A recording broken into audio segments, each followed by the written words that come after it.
masalah yang sekarang faktual terjadi, yaitu masalah penetapan DPT ini. Terutama tentang penetapan orang gila bisa memilih, kemudian permasalahan lainnya yang mungkin kita perlu mendapatkan insert dari Pak Mulyadi supaya kita lebih objektif lagi memandang permasalahan ini sehingga tidak terjadi kegaduhan-kegaduhan politik. Pak Mul, menurut Pak Mul, pengamatan sampai sekarang, kira-kira masalah mendasar dari DPT ini apa dan mungkin apa yang perlu kita sikapi dengan bijak masalah DPT? Ya, saya pikir gini, penerimaan DPT sekarang itu dianggap itu sudah selesai. Artinya ada yang beranggapan, ada yang berasumsi bahwa setelah DPT ditetapkan itu semuanya sudah aman. Tapi ingat, Bawaslu kan merekomendasikan itu. Ada kalau tidak salah ada 11 ya, ada 11 rekomendasi dari Bawaslu terhadap KPU. Ya sesungguhnya itulah masalahnya. Itulah masalahnya itu. 11 itu diantaranya adalah itu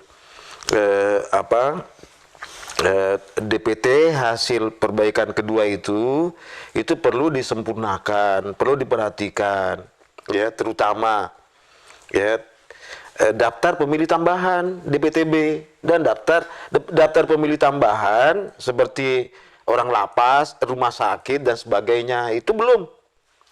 Itu direkomendasikan, artinya DPT belum selesai. Daftar pemilih khusus itu juga belum, iya kan? Nah, artinya masih adanya DPTB, masih adanya daftar pemilih tambahan, itu rekomendasinya Bawaslu. Dengan rekomendasi berikutnya dengan adanya warga yang belum memenuhi persyaratan, sehingga KPU harus berkoordinasi dengan Dukcapil karena belum punya identitas untuk memilih. Itu masalah semua.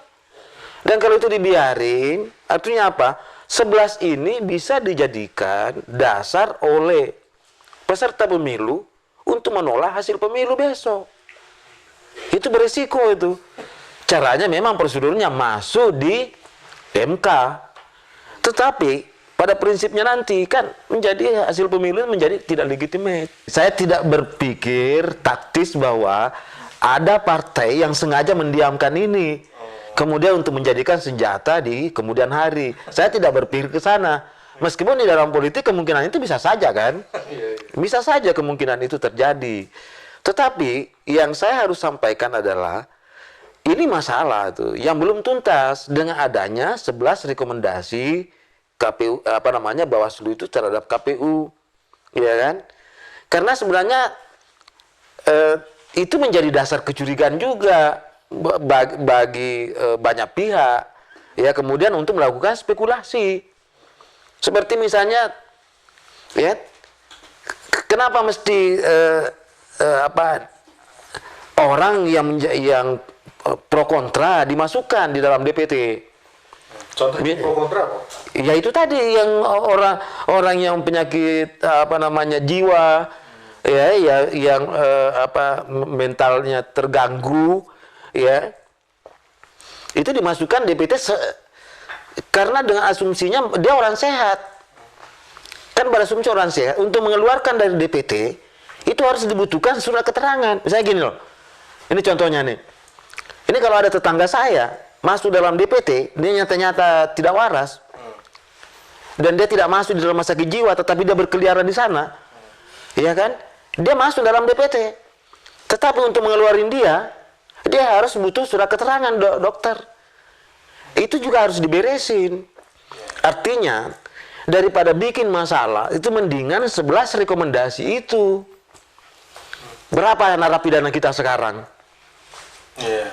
Kan seharusnya itu yang harus dibereskan semua. Karena narapidana kita itu kan tidak kehilangan hak politiknya untuk memilih kan. Sehingga menjadi rekomendasi Bawaslu terhadap KPU untuk perbaikan pada DPTB, daftar pemilih tambahan. Jadi saya kira saya tidak sampai berpikir ke sana. Tetapi partai memang bisa sangat beralasan kalau dia misalnya besok mempersoalkan itu. Karena itu ya seperti tadi, jangan alihkan perhatian orang KPU kepada kebijakan yang aneh-aneh tadi. Kotak suara dari kardus. Sementara ada masalah besar juga, yaitu DPT belum selesai. Gitu kan? Karena ini dicatat semua, peserta pemilu ini saya yakin merekamnya kok. Pertanyaannya kenapa tidak mau ribut? Ya memang kan partai politik tidak ada ranahnya ke sana. Dalam artian kata untuk mempersoalkan, karena sudah dipercayakan betul ini sama kepada KPU. Dengan 11 rekomendasi itu, ya lebih banyak kepada minta berkoordinasi dengan Dukcapil dan sebagainya itu. Dan ini sebenarnya yang paling penting. Ini sudah jadi pelajaran berharga bagi kita. Betapa DPT selalu bermasalah karena basisnya adalah kependudukan.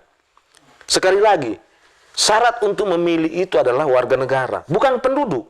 Harus bedakan itu. Jadi ke depan itu KPU sudah harus memikirkan, ya, bagaimana seorang warga negara ini bisa membawa identitas kewarganegaraannya datang, bukan identitas kependudukannya. Yang celakanya sekarang kan banyak orang yang tidak bisa membedakan antara penduduk dengan warga negara. Jadi seolah-olah semua penduduk itulah yang bisa memilih, kan enggak? Iya kan? Ini yang jadi masalah ini.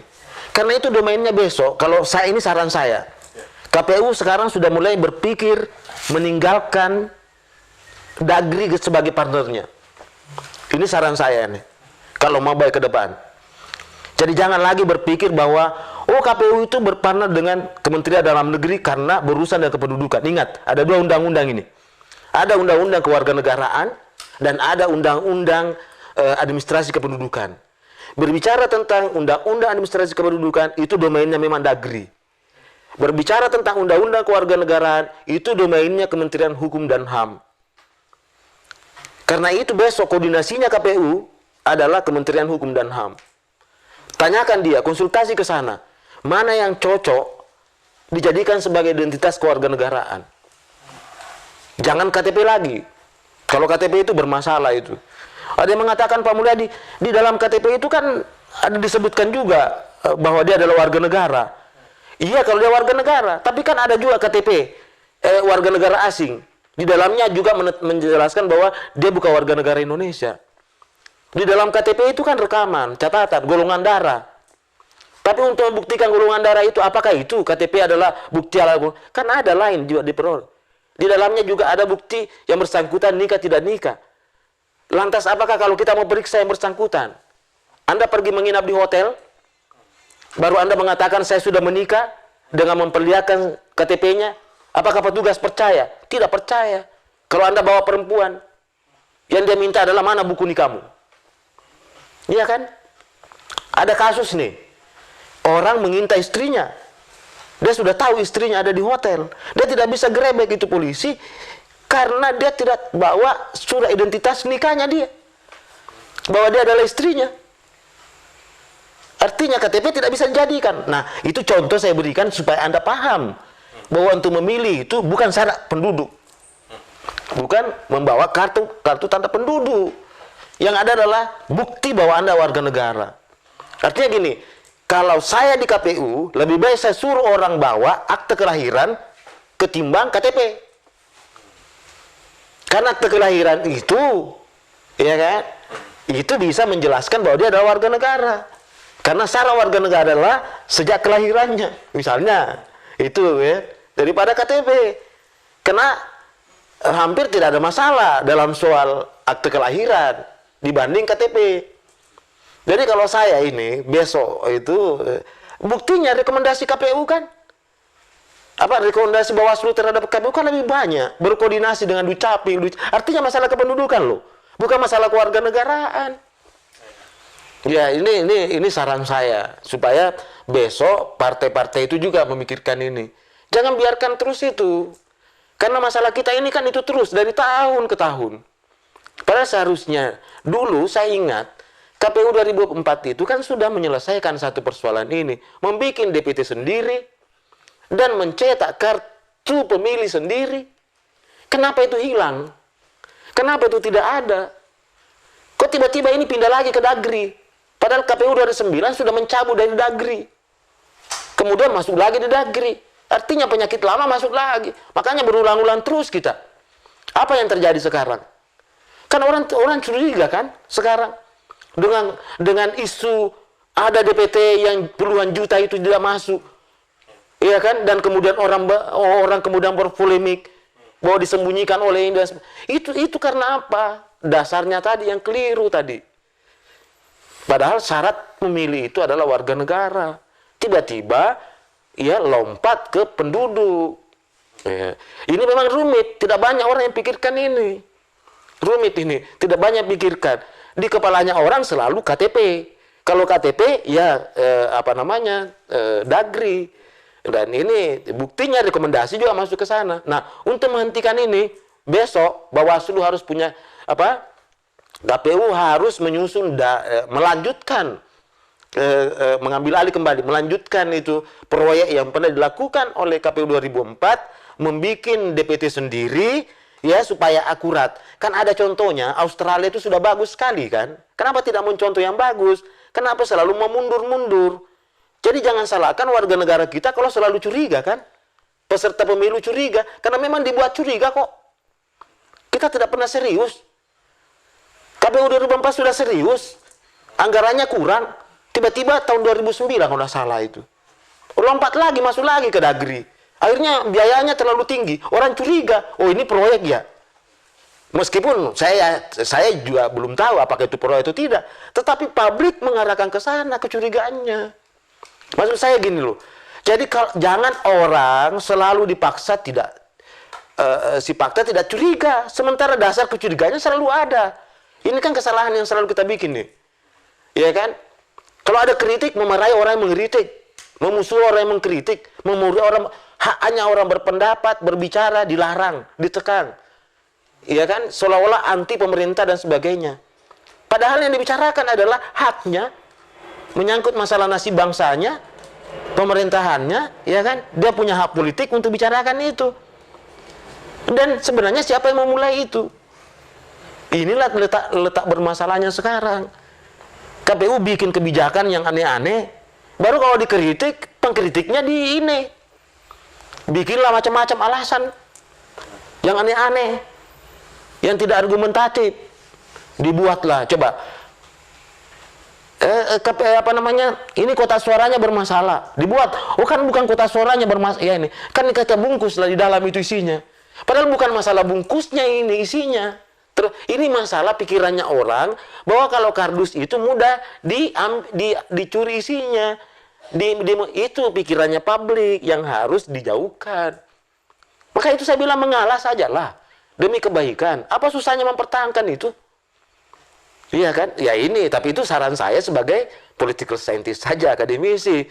Tapi itu proses politik, silakan aja di luar. Saya tentu kan, ya kalau Anda juga marah, tersinggung dengan pernyataan saya seperti ini, lu siapa lagi yang Anda mau dengar? Ini kan pernyataan saya di kuliah-kuliah, saya sampaikan di rumah. Karena Pak Rahman ada di tempat saya, ini kan menjadi seolah-olah ini perbincangan publik. Padahal sebenarnya ini kan perbincangan kuliah saya ini. Di kelas saya sampaikan seperti itu. Dan mahasiswa saya anjurkan besok. Kalau Anda di Dagri, berpikir seperti itu. Kalau Anda di partai, tolong lakukan ini. Kalau Anda besok di Bawaslu seperti ini. Ya kan? Jangan yang macam-macam aneh-aneh itu. Jangan yang berpikir macam-macam, membuat publik bingung. Anda sendiri yang bikin kebijakannya, baru kalau dikritik, Anda lagi memusuhi rakyatnya sendiri. Marahi rakyat. Kapan kita mau berkembang? Kapan kita mau maju? Ya kan? Nah, saya kira itu Pak Rahman.